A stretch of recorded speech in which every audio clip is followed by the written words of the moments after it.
aqui para denunciar uma sapateira oculta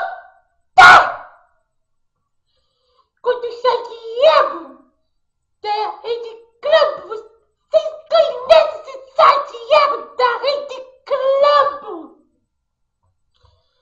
O Santiago da Rede Globo publicou uma notícia sobre a banda Rebelde que vem fazer um show aqui em São Paulo essa semana, porra! E botaram na notícia, eles anunciaram no noticiário RTP. Eu já falei oculta isso! Muito oculta de cagado! Não é RTP! Porque eu já pode rebelde! RPT!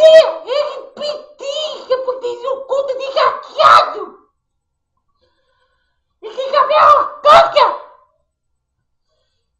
Repórter analfabeto, repórter burro! Como é que eu vou ter caixa? Com o cara que é repórter, o roqueiro, entendeu? Conta! Engajado! É rebelde, nobre! É rebelde! Se pronuncia RPT! Não é RTP! É uma chapadinha oculta, desgraçado! Porra! Que chapadinha oculta, desgraçado! Porra!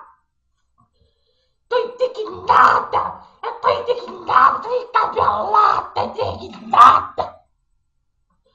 Não é RTP! É RPT! Não é RTP! É RPT! Chapadinha oculta! Chapadinha oculta! Desgraçado! Eu vim aqui pra falar isso! Que é a chapadinha oculta! Desgraçado! Analfabeto! Repórter burro! Repórter analfabeto! Escreve direito! Repórter com burro! RPT! Não é RDB! Não é RDB! A minha voz é rebelde! Rebelde! Repórter burro, desgraçado! Rebelde! RTP! Não é RP! RPT! Não é RDP!